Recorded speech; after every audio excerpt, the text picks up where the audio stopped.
where things stand. We're looking at ramps, although I haven't tipped the ramp yet into a ramp. It's still a sidewalk. And so the story as we left off was basically that a wagon doesn't fall through a sidewalk because the sidewalk supports it.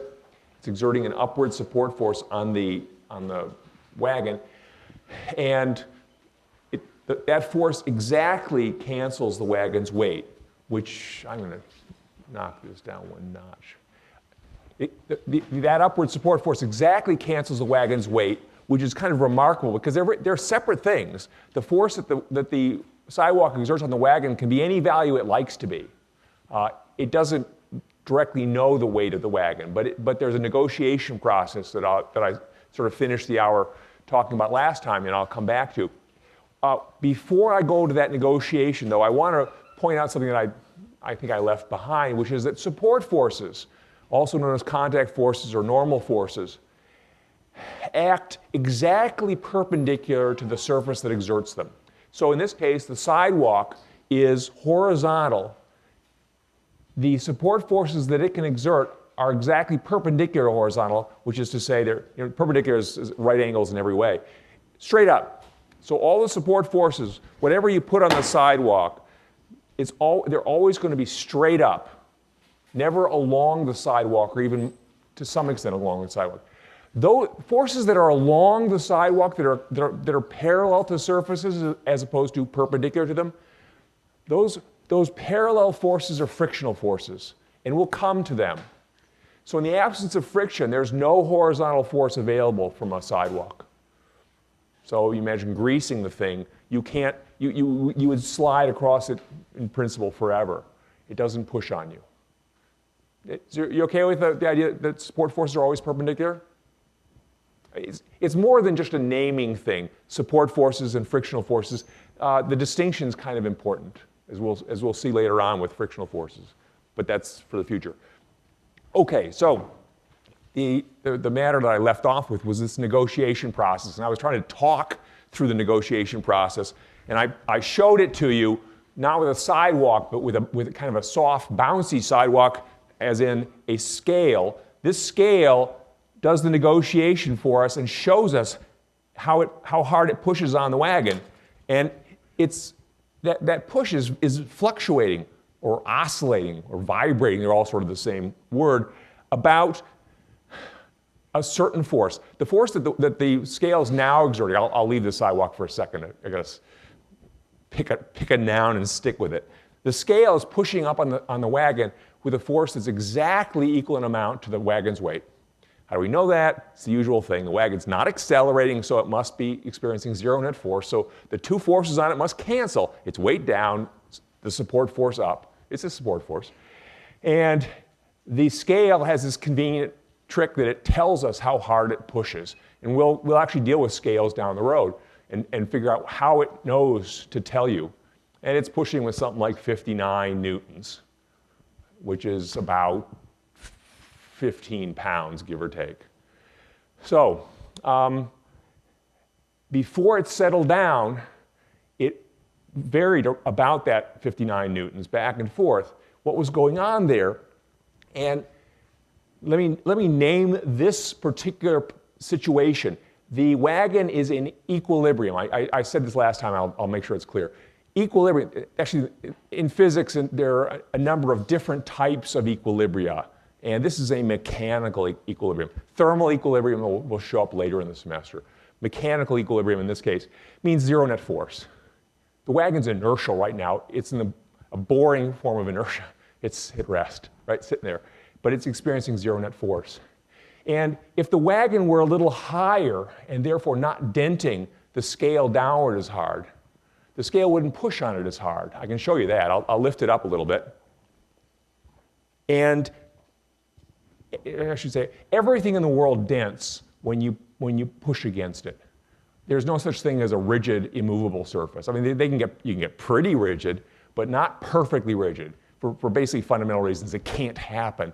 So even a diamond, if you had a wall that was solid diamond, you pick the hardest thing around, you probably would just cut a chunk out of it and go and finish life somewhere else.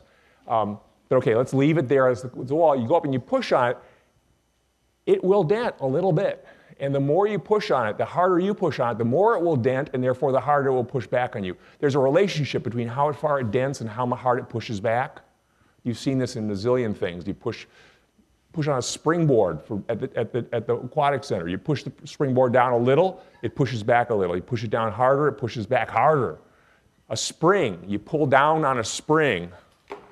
So here it's kind of thin, so you may or may not be able to see it here. But the more I pull down on it and stretch it, which is related to squeezing it, they go to hand in hand, the harder it pushes back. So when I put the wagon on this spring scale, that platform of the scale descends a little bit. It went down about that much, not super much, but enough. And it needed that much dent to push this hard enough to support the wagon. If it didn't dent that much, it pushes less hard. Here, I've let it dent less. It's only pushing with 20 newtons of force. That's not enough to support the wagon. I have to help. Or if I overdent it, like this, I help shove the wagon down, now it's managing to push upward. It's dented farther. It's pushing up with 100 newtons of force. So that's typical of sort of anything you ever encounter. The more you dent it, the harder it pushes. Are there any exceptions? Not ones that where they can recover from it. You can break something, but that's a different. You push a little harder on the tree. You push a little tree. You push harder and harder. Snap! It breaks, and then things go to pieces. It doesn't come back anymore. You've ruined it. All right. So about that negotiation process, then, when you put the wagon down on the sidewalk dents a little more, and back, and then it overdents, then underdents, overdents, it bounces back and forth. And the whole motion that ensues is a bouncing motion, or a vibrating or oscillating, again, name it what you like. So here I've got a spring. It's a soft enough spring that this will all work, but of course it's thin to the point where you may or may not be able to see it well. But the weight you surely can see. And there on the screen, can I make it? Yeah, you can sort of see the weight. You can sort of see the spring. This bouncing motion, it's the same bouncing motion as that wagon went through, except it lasts longer. It's slower, it lasts longer. There's all kinds of physics details in why it takes longer to do it and why it lasts longer. But it's bouncing up and down about equilibrium. Here's equilibrium, where the spring is just supporting the weight of the little object here, the cylinder. If I pull the cylinder down too much, the spring over supports it and it accelerates upward. If I understretch the spring, it doesn't support the cylinder enough, and if I let go, it accelerates downward. So it's basically struggling to settle at equilibrium. Whenever it's below equilibrium, and therefore stretching the spring too much, it accelerates upward. Whenever it's above equilibrium, and therefore stretching the spring not enough, it accelerates downward. And it keeps working its way to head down when it's above the equilibrium. It keeps working its way to head up when it's below equilibrium. And it's frequently at equilibrium. Why doesn't it stop? When it gets to equilibrium, why doesn't it just stop? What's keeping it moving? When it encounters equilibrium, the net force is 0 at that moment. What's keeping it going? Inertia. It doesn't arrive at equilibrium motionless, it arrives moving. So it's going up, it goes through, it's too slow for me to talk through it. This will make it slower for good reason, but it probably will be, whoa. Yeah, too much. I need to have an arm that's 40 feet long. All right. So this bouncing motion, it keeps going through equilibrium. On the way up, it coasts through and continues upward. On the way down, it coasts through and heads downward. It's endlessly seeking equilibrium and never settling there, at least not for a while. Any questions about that bouncy motion and how it's working? We'll encounter it frequently. At some point, when you come here to visit the university, what do they call it? When you come in to look at the place, you go onto this bridge out here at Ruffner Hall, approximately, and they take you out in the middle and they have everybody jump up and down. Presumably a lot of you have done this, right? What you're doing is, if you all stand still and everything's all good, you're all at equilibrium. But if you jump up and down, you can get yourself moving around equilibrium. You're making the whole bridge do this, bouncing up and down about its equilibrium. So it's another one of these bouncy things. It has enough give to it that you can actually notice that it's moving up and down. Sidewalks move up and down too, but you can't notice it. All right? So I've told you about the bouncy motion. So why does the wagon, I can go back here, why does the wagon settle down here at perfect support? During the landing, it bounced up and down. That bounce was pretty fast, and it settled pretty fast. And what the settling process involves getting rid of something that it has in excess of, a physical quantity it has to get rid of in order to be able to get to equilibrium and not be moving. And that thing it has to get rid of is a physical quantity known as energy that we're about to encounter. When it's bouncing, it has an excess of energy that it can't get rid of for good reason. It's stuck in there. It's trying desperately to get rid of it. In this case, it can't give it to me because my hand isn't moving. The only thing it can do is get rid of it to the air. It's probably being damped up primarily by the air, a little bit by the spring's behavior itself, but it's having trouble settling down. With a wagon on a sidewalk, it settles in a fraction of a second, and you sort of don't notice it was bouncing, but it was bouncing. And now it's at equilibrium. All right, long story, a detail that is often left behind. Why is this supported? It's that negotiation seeking equilibrium. All right. Well, I've been a little sort of cavalier with talking about who's pushing on whom. The sidewalk's pushing on the wagon to support it. That has consequences for the sidewalk, as in the wagon pushes back on the sidewalk. So there's sort of two forces here. There's the force up on the wagon, exerted by the sidewalk, and there's a force down on the sidewalk, exerted by the wagon. They go together. They're two separate forces. They happen to match one another. And to flesh this out, so I've got this question up here. If you push on a friend, is there any case in which your friend will not push back on you? Okay? I mean, you can try this, then it might well become a former friend. If your friend's asleep, doesn't matter.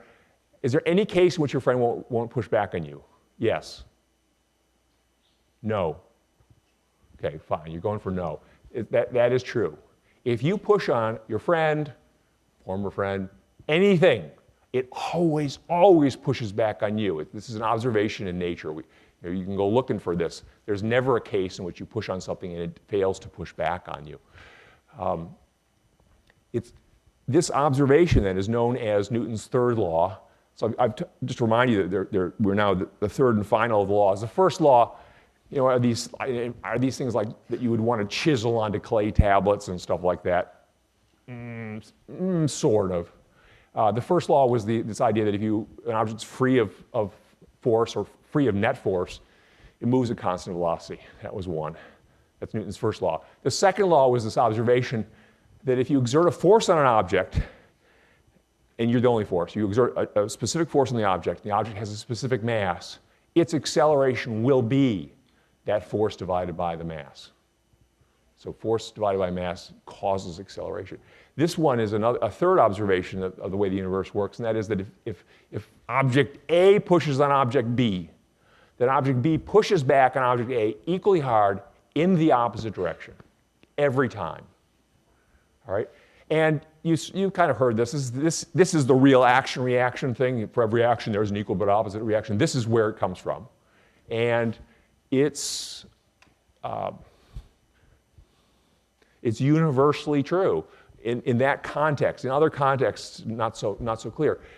So here comes a question related to this.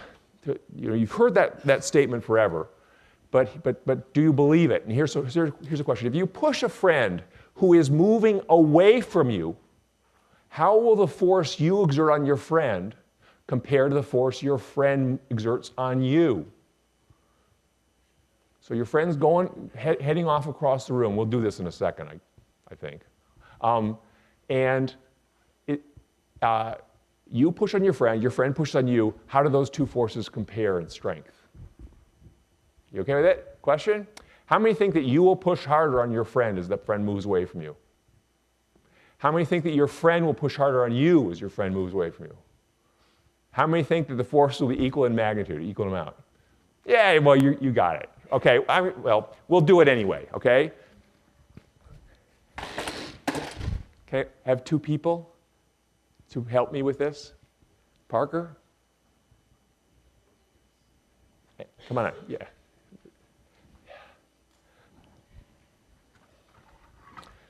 So you get one scale. And your name?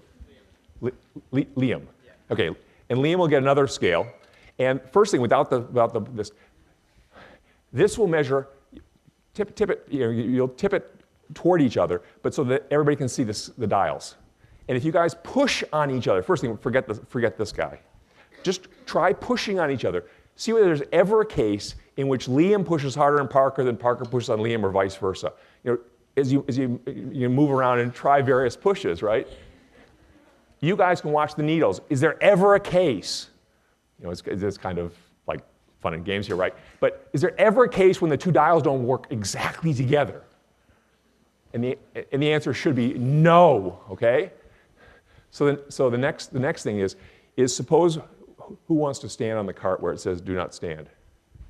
Okay. Yeah. It says in red letters, "Do not stand here." Okay. So what you should do is stand. Yeah. Straddle it. Yes. There you go. Whoa. Okay. And now when you push, Parker's going to accelerate in the direction of Liam's force on Parker. But are the scales going to read the same value? What do you think? Go for it.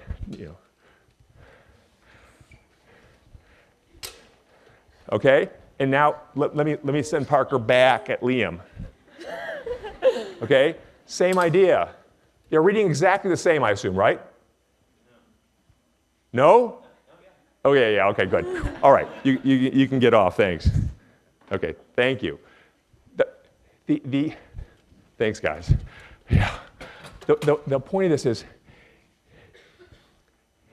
it's easy to imagine that in weird situations, for example, a car is driving by and you reach out and you swat it with your hand and you exert a 1 pound force on it, that somehow it doesn't exert a 1 pound force back on you because somehow it's really hard to push on it. Doesn't matter. Don't be confused by the motion. Doesn't matter. If you exert a 1 pound force on it, it will exert a 1 pound force back on you every time, regardless of the motion. All right?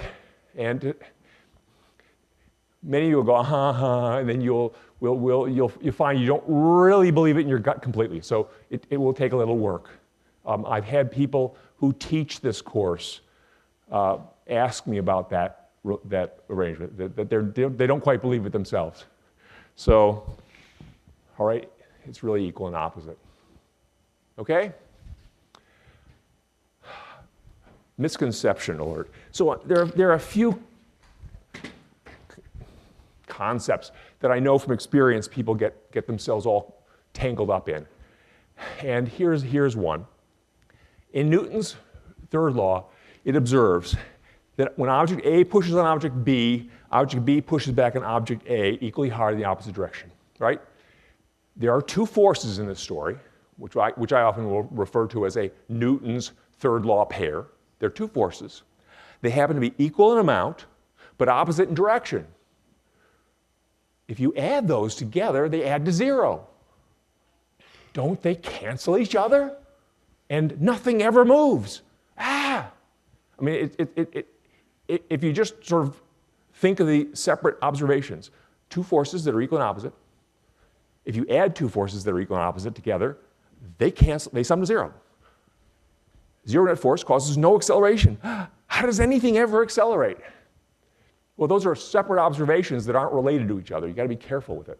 And the problem is this, that Newton's third law observes there are two equal and opposite forces, but there are also two objects, and each object experiences only one of the forces. So when Liam pushed on Parker, and Parker pushed on Liam, there was one force on Parker, just Liam's force. And there was one force on Liam, just Parker's force. So each of them accelerated. I mean, if I've done it in the past where they're both on wheelie carts to get rid of all the other forces that matter, and phew, they just fly apart, right? They both accelerate. Because Parker clearly accelerated, she only had one force acting on her. Liam only had one force acting on him. Those forces never cancel. Those two forces never cancel because they never act on the same object. Adding them never makes much sense. There's no point. When you want to add them to make a net force, you want to add forces on the same object. Questions about that observation? It will come back. Some of you will revisit this and go and confuse yourself again about that. So you'll have to revisit it, but that's okay. It's one of the things that just takes some time to settle. All right. If you remember back, I asked you then about this question. This was last time, sort of midway. Can a ball ever push downward on a table with a force greater than the ball's weight, like the bowling ball? How many think yes? How many think no? Okay, you're all pretty much shifting over to yes. And the answer is yes. And the thing that you have to allow for is the ball is not. I didn't dictate that the ball was motionless. It can move. So in the process of landing, and there was a negotiation there, and everything on the table was experiencing the negotiation, incidentally. This guy got about an inch off the ground. That's pretty good. All right, so you're seeing the negotiation. The whole thing is bending up and down. And during that impact process, where it overshoots equilibrium, it's dented the table way below equilibrium. The table's pushing back ferociously and pushes right on back up. So the ball certainly can push down the table. Basically the sky's the limit short of breaking the table. There will be a limit which we do break the table, but we don't want to visit that. All right, so since for every force there's an equal but opposite force around, how about the table pushing on? Well, we won't have it push on a ball, we'll have it push on a water balloon. So there's the water balloon at equilibrium. The force the table's exerting on it, we know, don't roll, sit still. The table's pushing up on the water balloon with a force equal in amount to the water balloon's weight. Can the table ever push harder than that? How many think yes? How many think no? How would I make the table push up on the water balloon harder than the balloon's weight? What do I do? Drop it.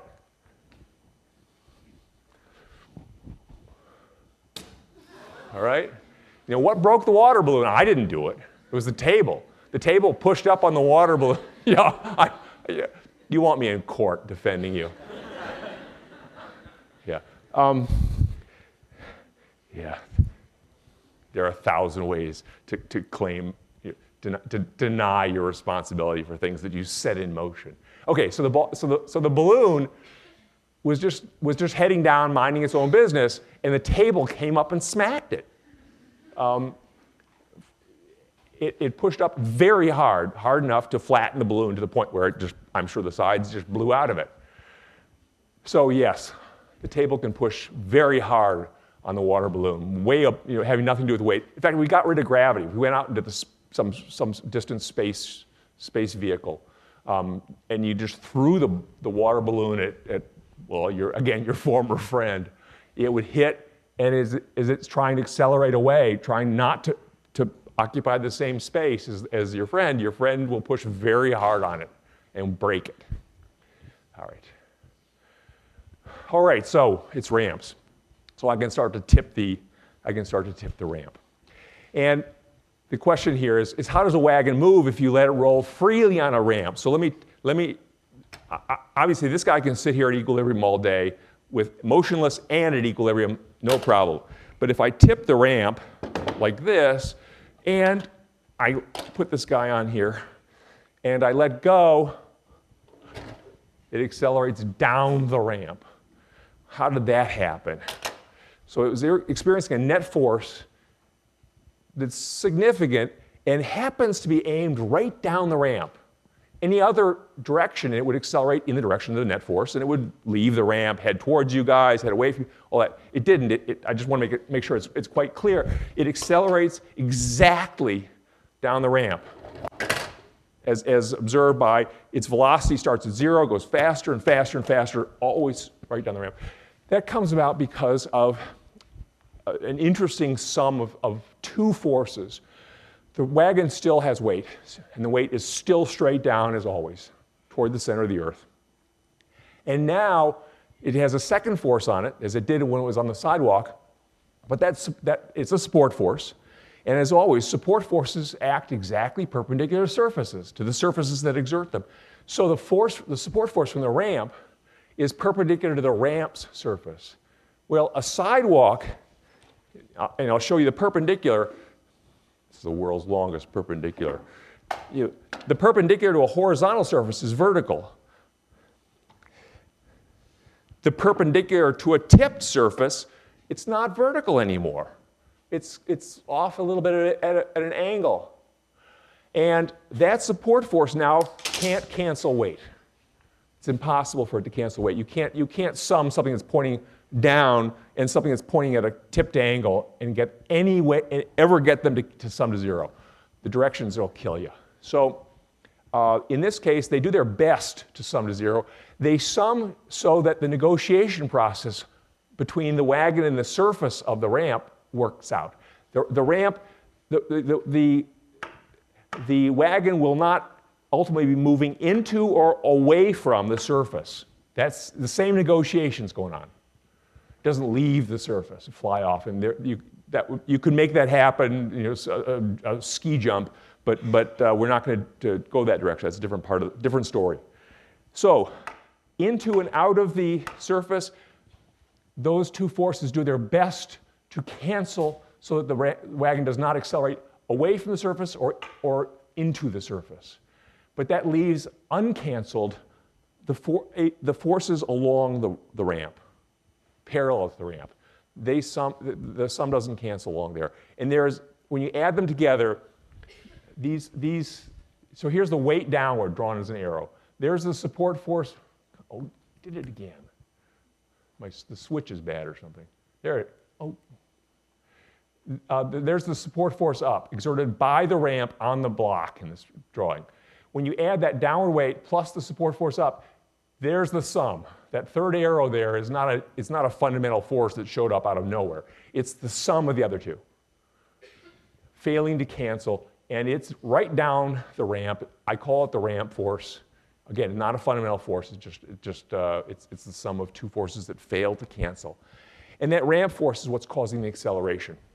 So when you let the wagon go, that's what's making it accelerate. The uncanceled parts of those two individual forces. Questions? Well, this gives you all kinds of, you think the cancellation between weight and support force is perfect when the ramp is horizontal. It's almost perfect when the ramp is very shallow. They almost cancel, but not quite. And you get this gentle ramp force. When you get up to about this, the cancellation's getting worse and worse. The ramp force is getting worse and worse. And finally, when you get to this, I'm running out of hands to do this, right? We'll put the kid or you, whatever that is, there. At this point, the cancellation is completely hopeless. The support force can't do anything to cancel a weight, and you've rediscovered falling objects. And it really does. It evolves completely smoothly from horizontal through all the angles to vertical. The whole story is sort of perfectly consistent. The steeper the ramp is, the stronger that ramp force gets. It goes from 0 all the way to full weight at vertical. Okay? Questions about acceleration on a ramp, what's causing it? If any of you do downhill skiing, this is what you're dealing with, that ramp force between the slope pushing you up at an angle, your weight down. Together they create this ramp force that's downhill, and that propels you, causes your acceleration downhill. Skateboarding downhill, bicycling downhill, all those things, cars, they're all dealing with this. All right.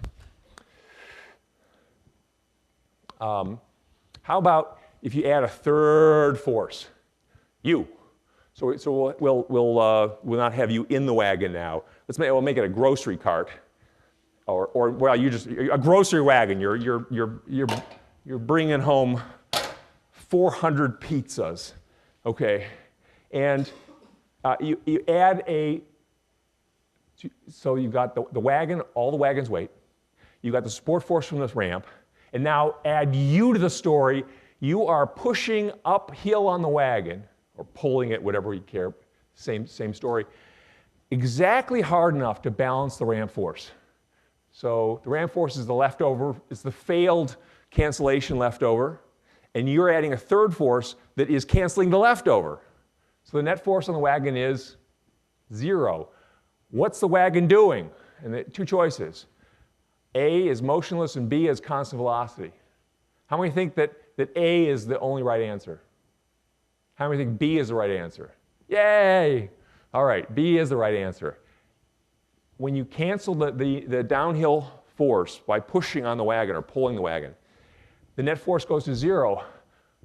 What that tells you is the wagon's inertial, 0 net force. It doesn't tell you whether the wagon's moving or not. If it's moving at constant velocity. So I can cancel the downhill ramp force and have it motionless, or I need a moment to get this started. I can cancel it and have it heading downhill steadily, or stop. I need to get started again.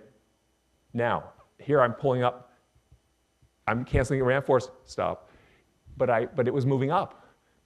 So when you're playing with a wagon or a shopping cart or a bicycle, friend on a bicycle pushing them uphill, downhill, whatever, if they're moving at constant velocity, the net force on them 0.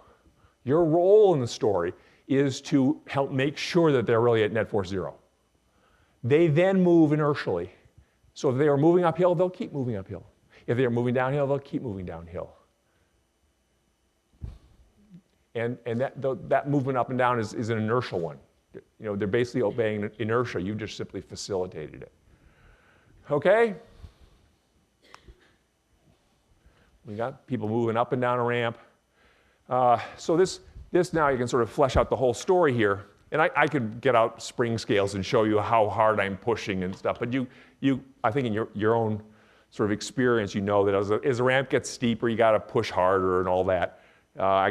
Showing you with scales is not going to add to your enlightenment here. But if you want to get something to go up a hill, up a ramp, hills included, there are 3 parts to the story, typically.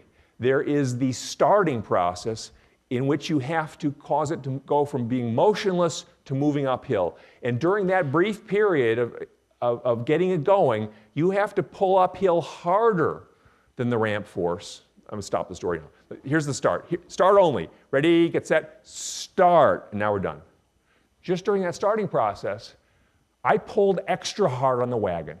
If I didn't, the wagon would be inertial. It would stay there. It wouldn't start. Its velocity would be 0, 0, 0, 0. This is boring. Okay? So in order to get it to begin heading uphill, I had to pull harder than the downhill. I had to pull harder than the downhill ramp force. Once I got it moving, yeah, come on. Sorry. See, I don't notice. Like 95% of what happens, I don't notice. But I do notice when everybody's like, the eyes are drifting on. Yeah, all right. Anyhow, so the starting process, I had to pull harder.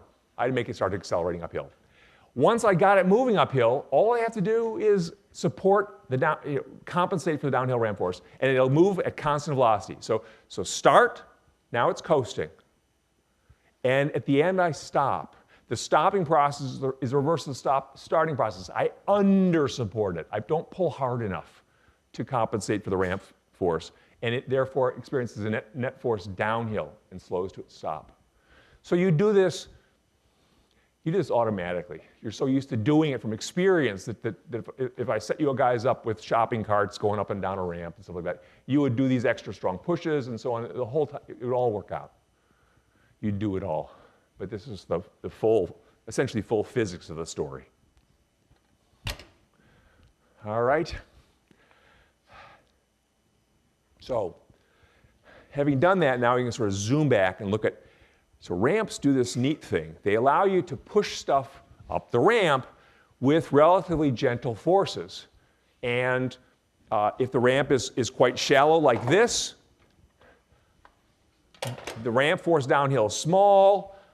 To compensate for that by pulling or pushing uphill, you don't have to do very much. A gentle pull uphill is all you need to allow this thing to move inertially. On the other hand, if the ramp is very steep, extra degree of difficulty here, now the ramp force is ferocious and you have to pull it very hard uphill to make it inertial and allow it to coast uphill. So the shallower the ramp, the gentler the force you need to get things going up. Well, why don't we always use incredibly shallow ramps? The problem with very shallow ramps is to raise something a certain distance, say a 1 meter or a couple feet, you need a very long ramp then. If it's very shallow, you don't get much bang for the buck. You're traveling along the surface a long distance before you've moved up much. On the other hand, if the ramp is quite steep like this, you can move a couple feet along its surface and you've moved up this distance I was sort of waving at. So there's a cost to using a shallow ramp. The cost is one of distance. The force gets stronger. So as the ramp gets steeper, the force you need is stronger, but the distance you travel is shorter. The distance you travel along the ramp is shorter to get to a certain height. Height being the goal, your 8th floor apartment. In a 4th-floor building? Yeah. Where does this lead us? It leads us to a concept known as energy. And I mentioned energy earlier today when I was talking about the bouncing problem, that a bouncing object can't settle down until it gets rid of an excess of something, a physical quantity known as energy. Well, now we're back at energy, the way I really want to flesh it out. Energy is another physical quantity. It has no direction. It's not a vector. It's just an amount. It's a so-called scalar quantity. And it's a special physical quantity because it is conserved. If it weren't conserved, no one would care about it. It is one of the rare quantities in nature that is conserved. What does conserved mean? Conserved means when a physical quantity is conserved, it means that there is a certain amount in the universe or in any isolated system of this quantity, and it can't change. The net amount, the overall amount is fixed. So if you've got, how would that, if the net amount of a physical quantity is fixed, it means that objects by themselves can't get rid of it or make it. They have to transfer it. They can't willy-nilly change the amount that they have. My analogy in the ordinary world to energy is money. In principle, money is a conserved quantity too.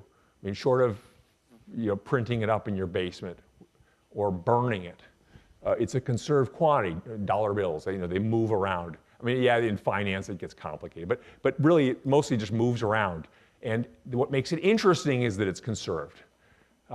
If you could just print money in your basement with no problems, no one would care about the stuff. It's the same thing with energy. If you could just make energy out of thin air, no one would care about the stuff.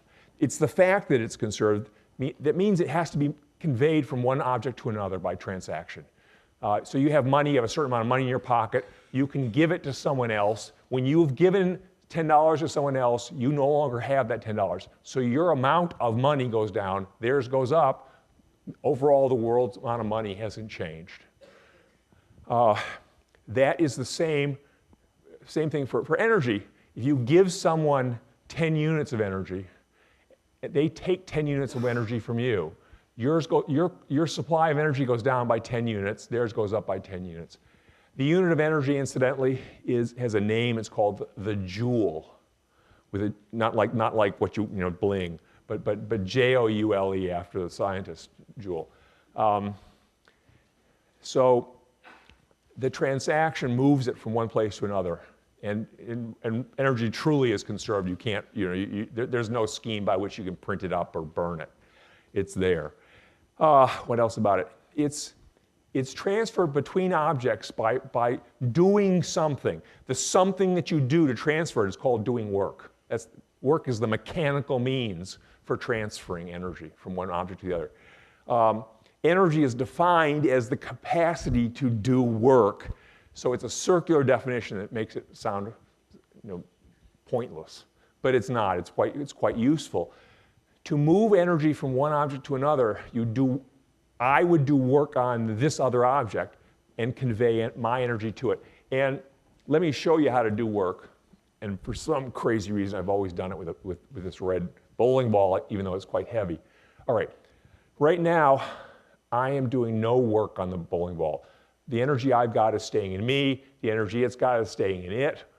No transaction at all. If I want to do work, if I want to give it energy, I do work on it. And the scheme for doing work is very simple and focused. I have to push on it, so I have to exert a force on it. No force, no work. And it has to move a distance in the direction of my force. Other directions don't matter, in the direction of my force. So if I'm pushing on it, I'm pushing on it upward. I hope you're okay with that idea. If you don't believe me, come do it. Okay, so I'm pushing it up, supporting its weight, obviously. And if I now make it move upward, I'm doing work on it. So that I pushed up and it moved up. Other things moving don't matter. Somebody else across the room moving, not important. It's my push on it and its movement. If I move at an angle, the only thing that matters is the push I exerted, which is up, and the distance it moved in the direction of my push, which is up. The sideways part of the movement doesn't matter. So I put energy into it, and you kind of know it's different now than it used to be. If I'm standing right next to you, right, this is not threatening. This now is a little bit worrisome, right? I've given it the capacity to do things, work in particular, other, you can interpret it in various other ways. It certainly has more of something in it than it used to. And that something is energy. Okay, well, so I give it the energy. Now, how about taking the energy back? To take the energy back, I do a negative amount of work on it. How do I do that? I'm still pushing it up. But if I make it move opposite my push, the amount of work I do on it is negative, is less than zero. In the world of money, I can put this down so I can rest. Get it caught out. Okay, back, 40 winks, 2 winks. Okay, in the world of money, you give money by, you give somebody $10, you move, your amount of money goes down, theirs goes up by $10. That transaction gave them a positive amount of money. If instead you go and you look in your credit cards, I'm in debt. $50, I owe $50 to the credit card company. You give that bill to your friend. Your money went up by $50. You've given away debt. You gave them a negative amount of money. Their net worth went down by $50. Assuming they don't just throw it back in your face. But it is possible to give somebody less than no money. You give them debt, your mortgage. Okay? So in the world of energy, if you do positive work on something, you're conveying energy to it.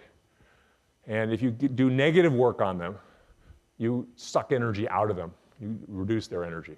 And actually, the transaction is complete, just to point that out. Newton's third law matters here. When I push up on the ball and it moves upward, I do positive work on it, right? Let's look at the same story. I'll rewind. From the ball's perspective, which way is the ball pushing on me? don't know how you know, whatever. And which way does my hand move? Upward. The ball did negative work on me. Be the ball. You're pushing down on my hand as my hand moves up. You're doing negative work on me. So energy was taken out of me by the ball. At the same time, energy was put into the ball by me. The transaction's complete. Just like when you give money to somebody, you give them $10, they take $10 out of you. So you go down by 10, they go up by 10. And that's because of Newton's third law, basically, there's this conservation effect. If Newton's third law weren't true, if the forces didn't match, energy wouldn't be conserved. The whole thing would fall apart. About a wording issue here then. Doing work. When you say you do work on something, there's a convention in physics, in this class, and everywhere. There's a convention that you're referring to positive amount, unless you specifically say it's a negative amount. So if I say I'm doing work on the ball, unless I say otherwise, it's a positive amount of work. So I just did work on the ball. If I do negative work, I'll say so explicitly. Negative work. This is not I do work on the wall. This is I do negative work on the ball. And my usual analogy for this is giving money to charity. When you say you give money to charity, we assume you're talking about a positive amount. If you give United Way or something like that, your home mortgage, you're kind of, yeah, you could be a politician. All right. So, questions about work and energy at this point? All right, a little bit more about energy. Energy really is a conserved quantity in nature. I'll finish up here quickly. It has no direction to it, but it does have the ability to take various forms. There are two main types of energy forms. One of them is the energy of motion. An object that's moving, a ball, while it's in motion, that movement carries with it energy. And the name for that officially is kinetic energy. The other kind of energy that things have is energy stored in the forces between or among objects. For example, a wound spring, or when I lift the ball away from the earth, I separate them, an act that requires work, lifting the ball away from the earth. I'm stretching a force. You sort of think of it as like there's a springy thing between the ball and the center of the earth. I'm stretching that, and the energy is then stored in the forces of gravity. And that's an energy known as potential energy. Potential energies are energies that are stored in forces. Gravity being one of the possible forces, and then so I explicitly name it. I say this is gravitational potential energy. The ball now has more of it than it had when it was on the ground. There, very little. I'm doing work on it. I've packed it full of gravitational potential energy. It can do things it couldn't do before. For example, it can turn that energy into kinetic energy. So, I'll look more at gravitational potential energy at the next time, and then we'll move on to the next topic, which is seesaws.